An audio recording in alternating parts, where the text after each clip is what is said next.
We've moved on to loading bottleneck casings now. So we began with range brass. I don't want to call it once fired. We pick something up off the ground at the range because we want to take it home and reload it. Don't know it was fired once or 5 times or whatever, but we do. After we clean them, we take a good look at the casings and anything that looks like maybe an incipient case head separation, cracks, or really bad dents and dings. We just chuck those casings. So first we clean them. It's easier to see what's going on with the casing with it clean than it is with a dirty case. Now I started with the Birchwood Casey brass cartridge case cleaner concentrate, and it does a really nice job of cleaning up the casings. And then for the other component we've got going on here with the projectile, I had an old box of Sierra 52 grain hollow point boat tails that have been sitting around for couldn't tell you how long, but they were tarnished real bad. A lot of them look just flat out black. So again, we went to the liquid concentrate cartridge case cleaner, put the bunch of bullets in a box, and then I simply dumped that stuff on there, let it sit for a minute, rinsed it off, and now our projectiles look basically brand new. Now, when it came out of the cleaning bath, those bullets, it degreased them so well that they were almost, I want to say if you pushed them up against metal, and I'm thinking inside the neck of the casing, there was just not enough going on there to where that projectile might, as I would characterize it, fall in love with the neck, and I don't want that. You buy a brand new box of bullets and you open it up and you feel them. Well, at the end of the manufacturing process, they tumble them, they're kind of slicked up a little bit, and you can feel there's a little bit of lubricity to it. They're not something that's almost sticky or grabbing. So what I did, because I wanted to get back the lubricity that I had lost in removing all the tarnish from the projectiles, is I got a can of motor mica from Ballistic Products. This thing's been hanging around for a while. It was $5, so that tells you how old this can is, but it worked beautifully. So what I did is I dumped these projectiles into a plastic bag, and I took one of my scoopers and I filled that about half full. So that's very, very little mica. Dump that in there with the projectiles, mixed it up real well, and now they just barely, it's perceptible, but just barely you can feel that there is a bit of lubricity that came back to it. And now I'm not worried about the projectile falling in love with the neck of the casing when I seat my bullets. So I'm pulling data here from the Alliant Reloader's Guide from 2004, and I've been hanging on to this since then because that's where I worked back in the day. And I'm going to use Reloader 10X.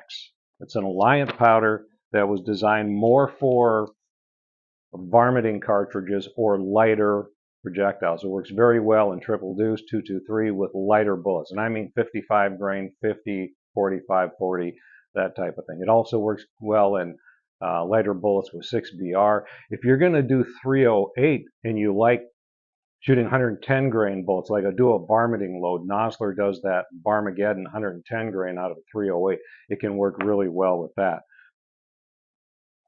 Here is where I'm pulling my data. When you have, well, like I showed you on one of the other things before, how you've got one load that's listed.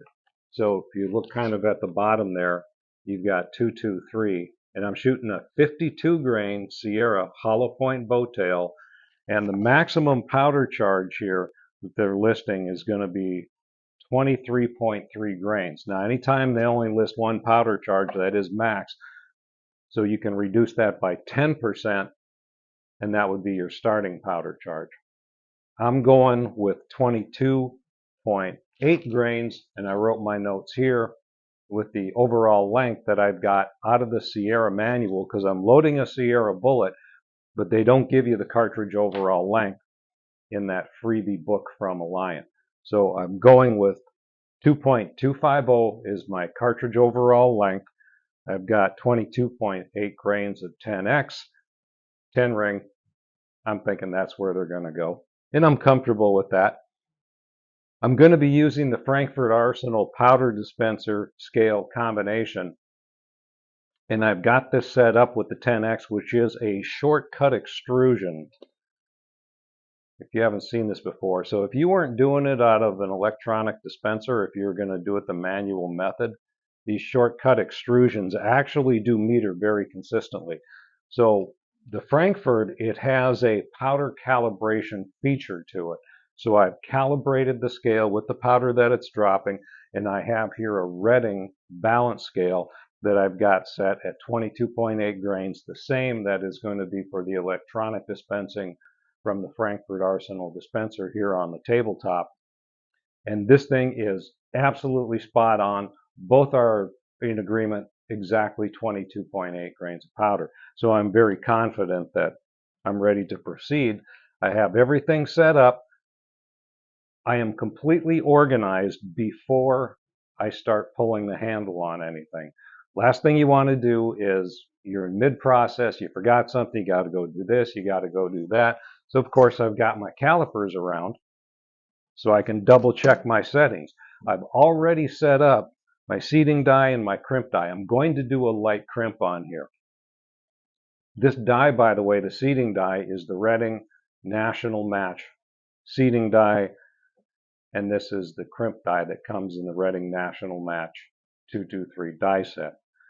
If you're not familiar with this, this has a spring-loaded sleeve under here, and the way you set this up is you run this down and you compress the sleeve, and then the scale with the micrometer doesn't always necessarily line up with exactly where you're standing, and you need to be able to see that.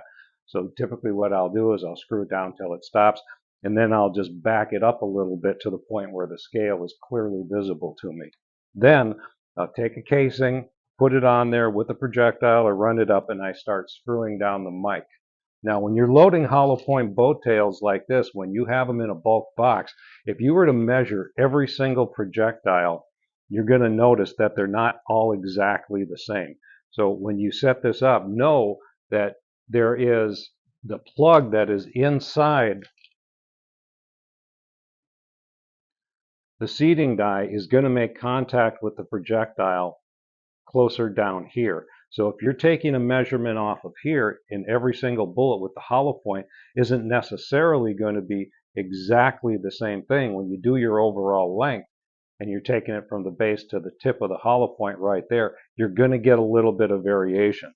So when I set this thing up, I always stop a few thousandths short.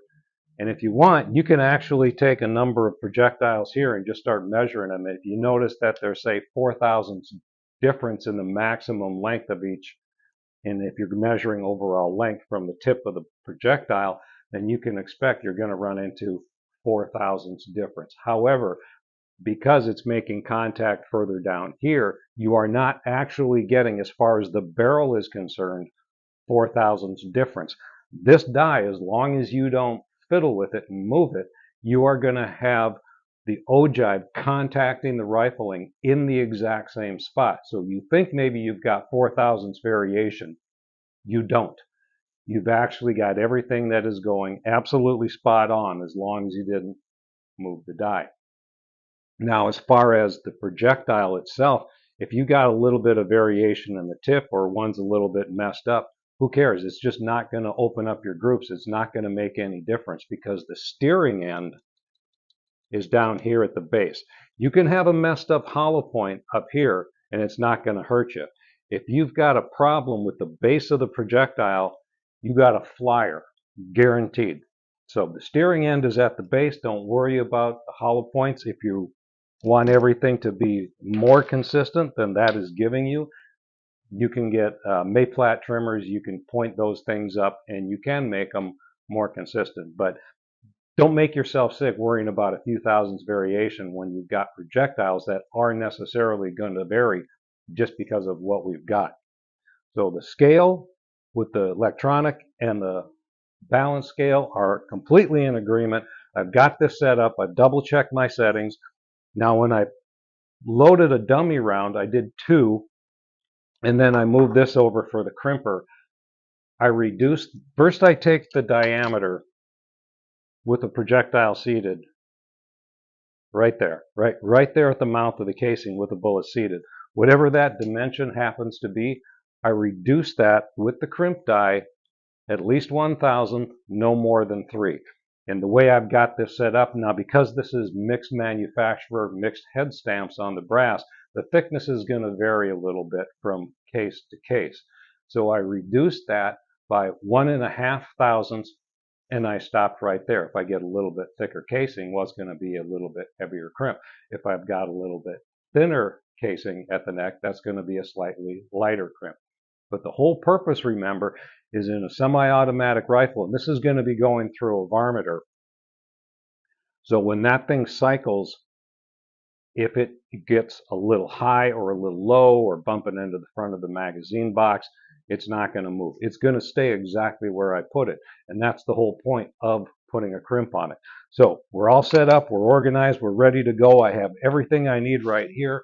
I've got my notepad right there with my notes, so if I get distracted, I go away, I come back, I know exactly where I'm at. They're not going to have any issues. Happy trails.